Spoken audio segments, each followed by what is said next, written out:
minä olin 11 perreissä ja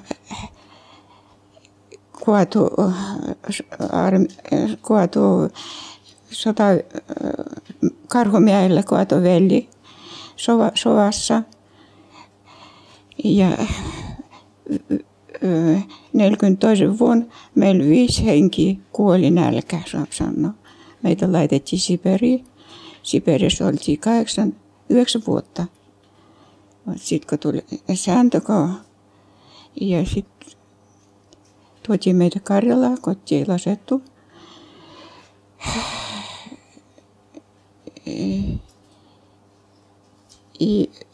Ja me oltiin niin kuin, miten sanotaan,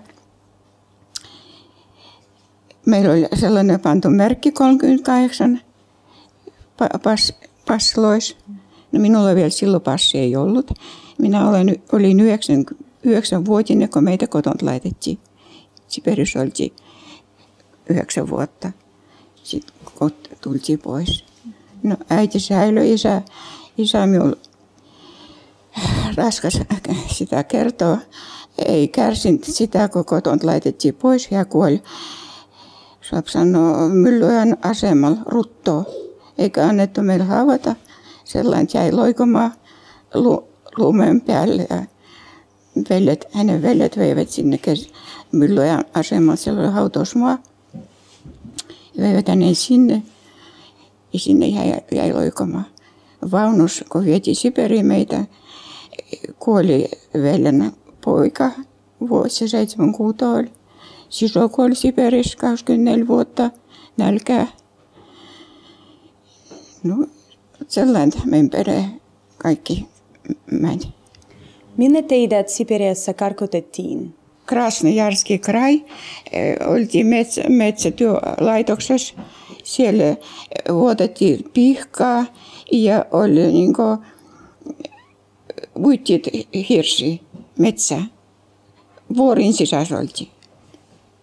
Veli oli Sieverissä, ihan siellä missä on kaikki ne jäät. Hänellä kuoli vaimo sinne Sieveriin myös.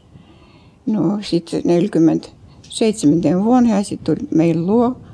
Sieltä ihan mikä se olikaan mikä lienee oikein pohjois. No, minä uskon Jeesusta Kristusta. Niin. Se on ainoa meidän palvelija ja meidän Herra. Ja kiitos Jumala, että Jumala on meitä kuljettanut ympäri maailmaa, saa sanoa, ja nyt ollaan täällä asetettu ja on kirkko tehty meille. Täällä piettiin myös, vaikka ei ollut kirkkoa meille, kotilaisuus oli. Meidän talossa piettiin ja toisissa taloissa piettiin. Suomalaisia käy meillä ja vaikka ei ollut vielä suomalaisia 90 toisesta vuodesta me ollaan pietty täällä seuroja ja kastettu lapsia, niin kuin jo alkoi suomalaiset tulla.